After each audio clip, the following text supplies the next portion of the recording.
Today, I am thrilled to welcome Sean Kenney, Executive Vice President and Co-Head of Global Distribution at MFS Investment Management. Sean leads MFS's global client-facing teams, overseeing both institutional and retail distribution across the U.S. and international markets. He's also a member of the firm's enterprise leadership team, contributing to the development and execution of its long-term corporate strategy. Sean oversees global institutional and retail businesses, managing relationships across a wide spectrum, from corporate and public retirement plans to sovereign wealth funds, insurance companies, and global intermediaries. Since joining MFS in 2004, Sean has held pivotal roles that reflect his deep commitment to understanding client goals and aligning capabilities to meet them. He is also active in the industry, including serving on the steering committee for the Active Managers Council. Sean's strong strategic leadership is inspiring his team to deliver for their clients. Please join me in welcoming Sean Kenney.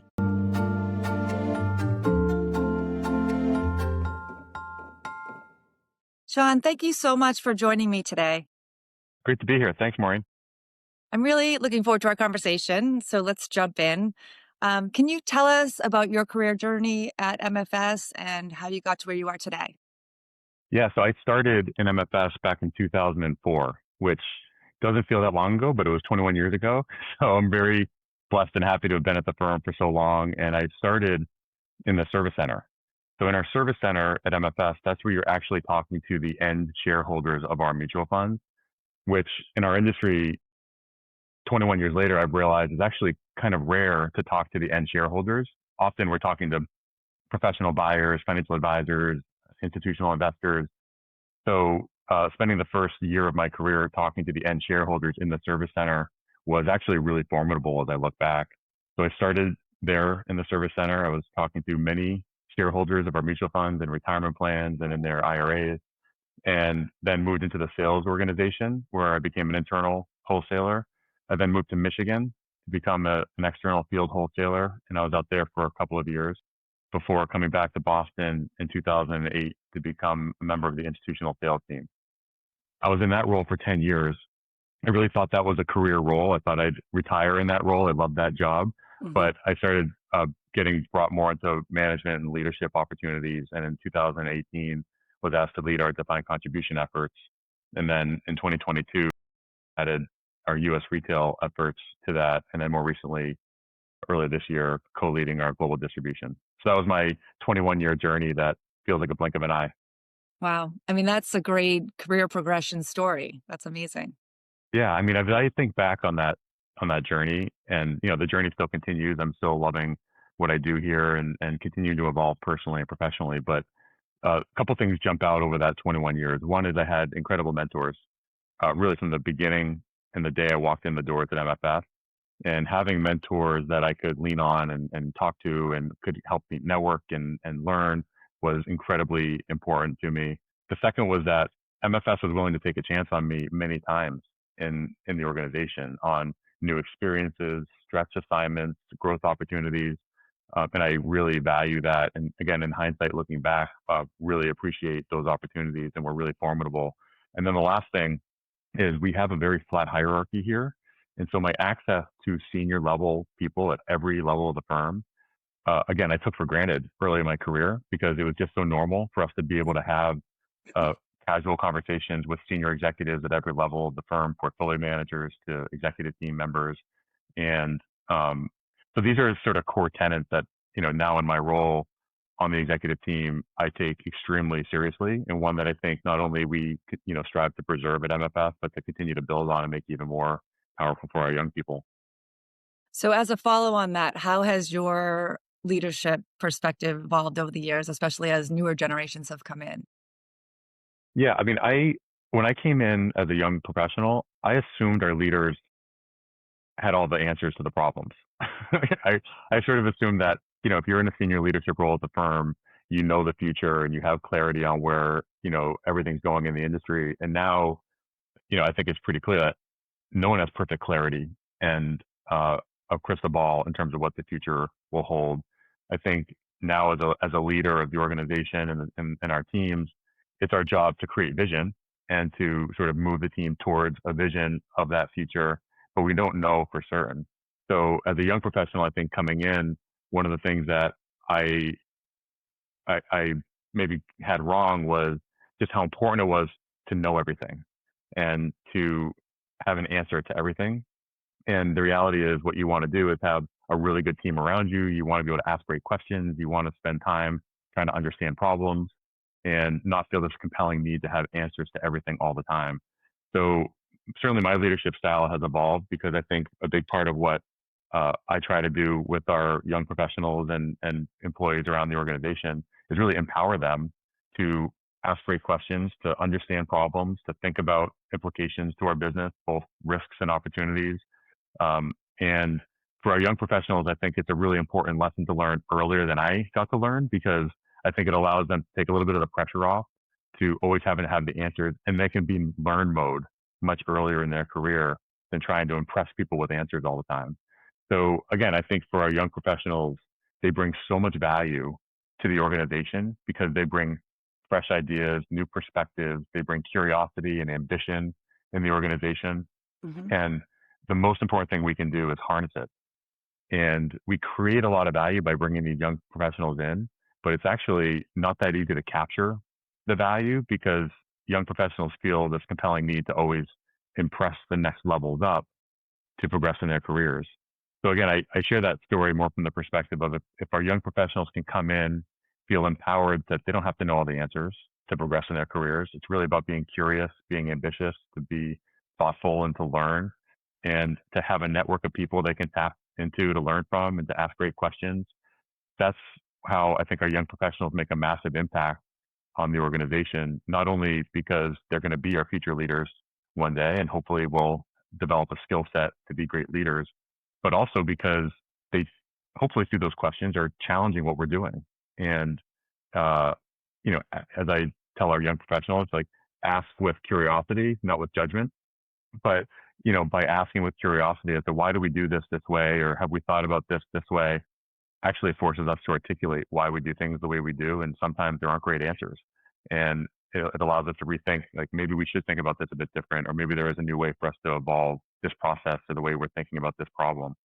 So I think our young professionals bring so much value in that. And that's really what we try to foster, both informally through our culture and how we operate, but then also formally through structure and ERGs and Can you other talk a mechanisms little like that. bit about kind of what programs MFS has to kind of harness the younger generation and help them build relationships and kind of get some of that exposure? Yeah. So one of the things that I'm really proud of is our employee resource groups. We have a number of them. The one I'm very involved in as an executive sponsor is our Young Professionals Network. It was the first ERG we established a number of years ago. And it really, the mission of the Young Professionals Network is to provide professional growth, exposure, development in our young professionals, to increase their contributions within MFS, but also in our communities, because we operate around the world in many communities around the world. And our young professionals want to contribute not only to the organization, but also to our communities and the environments that we serve. So the Young Professionals Network is probably the most clear group platform that we have, really in service of young professionals, to provide networking opportunities, authentic relationships to be built intergenerationally at the organization, to provide learning and development opportunities tailored for young professionals. And as I call it, it's our ultimate platform for inclusion at the firm, because as we continue to bring in a diverse, young, dynamic workforce, we want them to feel very included in the culture and in the organization. And the YPN is a really great mechanism to do that for young professionals. It's also very intergenerational. One of the areas of focus for the YPN is not only to bring young professionals into that so they can have authentic networking with peers of similar ages and cohorts, but to bring intergenerational people into the Young Professionals Network. Because one thing that we know young professionals want is to network and to have upward visibility and to learn and to develop, and a lot of the things that I described that I got through my career. So that's a big area of focus for us with the YPN, is not only to foster that networking of peers, but also to create that intergenerational connectivity.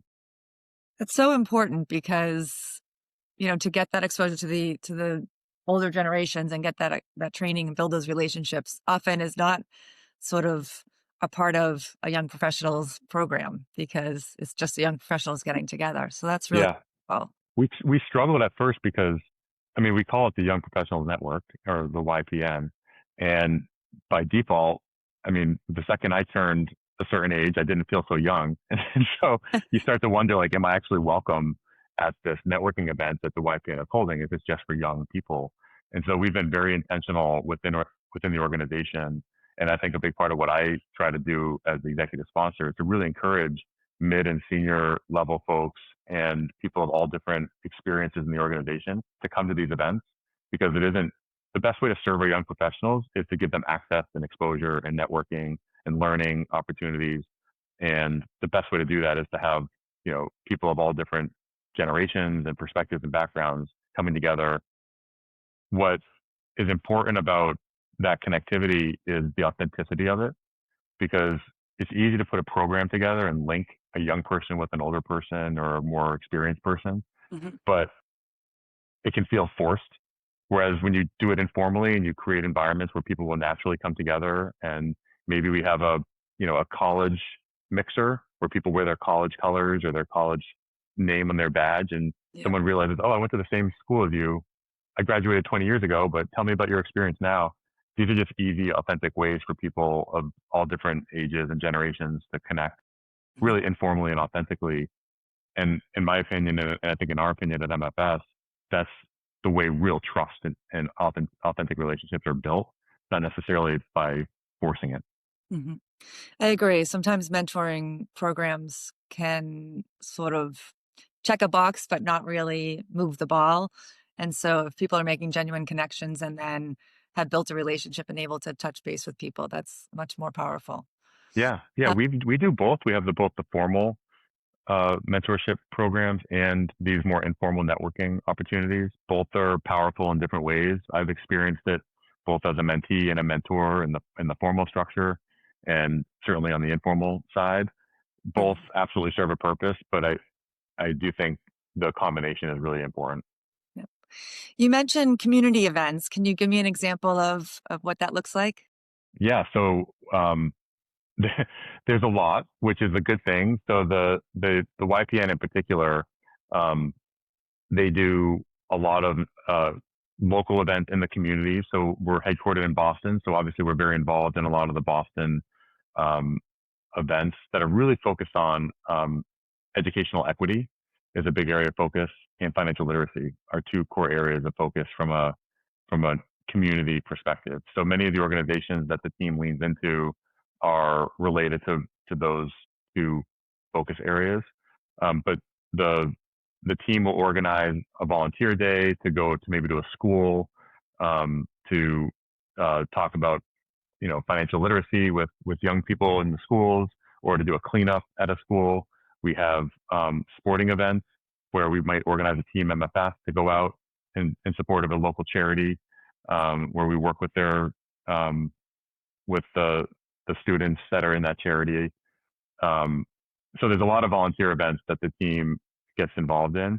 And the best part about that, it's completely an opt-in thing where the YPN sort of organizes it, and then the young professionals sort of select in. Often we oversubscribe because we can't bring too many volunteers to all these places, but the good news is there's a steady flow of these volunteer opportunities. And I think for young professionals, but all of our people at MFS, this is just such an important part of community building and feeling camaraderie, not only as a team, but also to our community. Because at the end of the day, we are stewards of not only the organization, but the communities that we serve. And so whether that's in Boston or Toronto or Singapore or London or Sydney or the different offices we have around the world, we're really proud to have a really invested team in our community. And I think the YPN and our ERGs are a big part of the catalyst for that. So a lot of these things you're talking about sort of build a culture. Can you talk a little bit about the culture at MFS and how you think of that from your growth plan perspective? Yeah, I mean, our culture is, I think, as a starting point, highly collaborative. And one of the things that we think is a core differentiator to our culture is how important we take teamwork and collaboration. So by definition, if teamwork and collaboration is a core critical feature of our culture, diversity of thought, cognitive diversity in the organization is critical to harnessing collective intelligence of a team. So we take really seriously not only bringing a diverse workforce into the organization, which we get almost by default to some extent because we're so global. We hire locally in offices around the world, so we can bring in a lot of diverse talent around the world through our local hiring in the different offices. And because we have a shared global platform where people collaborate and work together, you get a really well diversified workforce with different perspectives, different experiences that enhances collaboration and what we call the collective intelligence of the team. So because collaboration is such a critical aspect of not only how we invest on behalf of our clients, but also how we serve our clients and how we arrive at conclusions to decisions and problems in the organization, investing in a diverse pipeline of young talent and fostering an environment of inclusion in the organization is critical to our future. If you're not a highly collaborative culture and it's really, you're sort of an individual contributor and you're out driving, that's probably less important. But for us, it's a really important feature because we are so collaborative and team-based. The cognitive diversity, the different perspectives and backgrounds, and bringing people together in a trusted way is really important to our culture. And how does that culture and global perspective drive career progression? How do you think about that for your younger generation? It's a great opportunity, one that we aren't perfect at, but we strive to be better at. The reality is we do have these different opportunities around the world and members of our team sitting in different offices around the world. We've had a number of examples of people that have rotated from, for example, I can think of a number of colleagues that have gone from Toronto to London, or right now we have a woman that's based in Tokyo, but doing 2 years in Boston and spending 2 years in Boston to then go back to Tokyo and bring those experiences back to Tokyo. So we try to think about talent rotation and talent development from a global perspective. And it's not easy. There's a lot of factors that are at play when it comes to bringing people, visas and,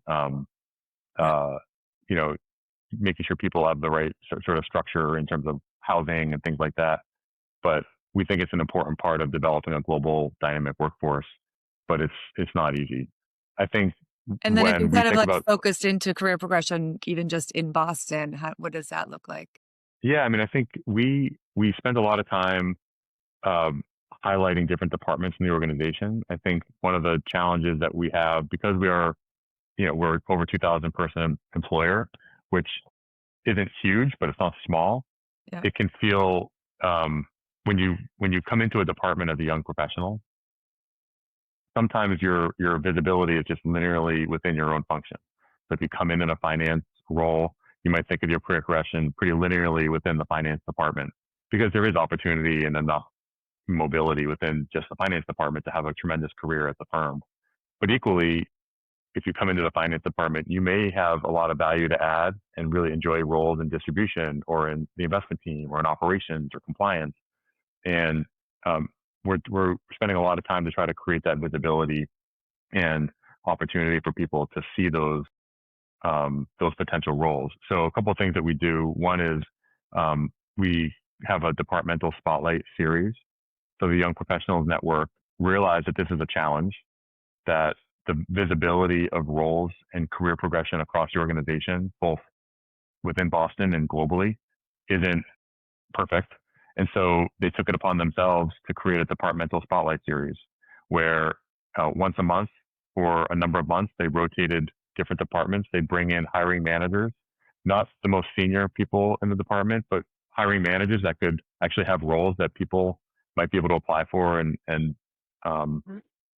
be eligible for. And they learned more about the departments. So they talked about, the qualifications they're looking for in people, what the different roles are, what the different career tracks are within those departments, just to raise visibility and to create those opportunities for our young professionals. What's really important about that is not only did they have those panels, but then they had a mixer after. So we're fortunate that we have a cafe and a roof deck that's really built, that's facilitated for this kind of thing to happen, for people to, have, a happy hour, or come together at the end of the day for a coffee or for a drink. And after the spotlight series, they then have sort of this networking event right after, where people can talk to the hiring managers and talk to people in that department, not looking for jobs, but really to learn more about those departments. So that was actually a really great initiative that the Young Professionals Network took upon themselves and organized and built it, and really in service of creating that mobility and visibility for young professionals. And so how do the ideas for new programs come to the Young Professionals group? You said that they built that one. Are they getting feedback from their membership, or how does that work? Yeah. So there's plenty of ideas coming from the young professionals, which is a great thing. So they have a really, we have a really well organized employee resource group structure, and the Young Professionals Network has a number of committees with committee chairs, and some of them are events. They have events committee chair. They have a social community engagement chair. They have a networking chair, and on those committees are members of the Young Professionals Network. They apply for it. They get sort of put on those committees. There's a 2-year rotation. They're on it, and then they rotate off. So it's not a permanent thing, which I think everybody appreciates is a good thing, and creates opportunity for other people, but also doesn't get people stuck on there forever. Right. And it's incredible learning opportunities, leadership opportunities for young professionals, but also it's really how ideas germinate and are created. And my role is, when they have high conviction in an idea, assuming it's reasonable and appropriate, then it's my role to help facilitate we make it happen. So it's very rare that an idea that the Young Professionals Network wants to implement doesn't come from their membership in some capacity, whether it's the committee members, a survey that they do. It's very grassroots and organic, which I think is really the optimal way to manage an ERG, versus trying to drive top-down efforts through the ERG. Yeah, there's multiple benefits there to give people an opportunity to participate and lead, and then you've developed some amazing programming. Yeah. You definitely see young people that really lean into leadership opportunities and aren't afraid to don't run away from hard problems or challenges. Yeah. When you're managing an ERG or a committee, there's people issues. Some people want to be on it but can't, so you have to have a hard conversation. So these are just great, I think, career skills that the people involved in the YPN really get access to. And I'm really proud that we've had so many different people participate as leaders in different capacities in the YPN. And then you look back after a number of years, and they've had really big impacts in the organization, and their careers are progressing, and they feel this deep sense of loyalty to the firm. And it's exactly what we try to engender through all these programs. So that's a good segue to my final question. What legacy would you like to leave as a leader in the industry? For me, the most important thing as a leader is I think number one is to have ambition, not personal ambition, but ambition for the firm and for the team, because it's really your role to create opportunities for people. So, what really inspires me every day is I want to see MFS be wildly successful on behalf of our clients, and to continue to grow into the future, because it creates incredible opportunities for our young professionals and all of our employees. So that's really what inspires me, is really the service of continuing to provide opportunities for our people at every stage in their career, because I feel like that's what I was afforded through the leadership that I grew up within. So I think from my perspective, if there's any kind of legacy that I want to leave behind, it's that whatever we were able to do as a leadership team today created even more opportunity for people at MFS into the future, whether that's new regions that we enter, new products that we develop, new markets that we penetrate. That's really where I think the biggest impact that I can leave on the legacy of MFS is helping the organization grow and to have ambition for the team. But I think the most important thing in terms of how to do that for me, that I hope to leave behind, is just how important authenticity and empowerment is. I think as I started our conversation, Yeah. I came into the industry thinking that if you're going to be at an executive level at the firm, you have all the problems answered and you have a really clear vision of the future. It's just a matter of executing to get there. When in reality, uh, really what you need is to be really humble enough to know, like, we don't know all the answers. We can paint the vision of what the future looks like and what we're striving towards, but we need everyone around the organization to help us understand that, to clarify that, to move towards a clear future for the organization. And the best way to do that is through empowerment and to empower people all around us to ask great questions, to be curious, to help solve problems. And um, and if I, the leader, can be really ambitious for the team, really authentic in terms of what I need for help from the team, and empower the team to help drive us forward and to help us be successful. Ultimately, I think that's the best legacy that I can leave behind, because it'll hopefully leave an even stronger generation of leaders behind me that can do the same thing for the next generation. Yeah. Well, Sean, thank you so much for being here today. I really enjoyed our conversation. There's so much going on at MFS that's helping all of the generations in your organization. Yeah, it's my pleasure. Thanks, Maureen.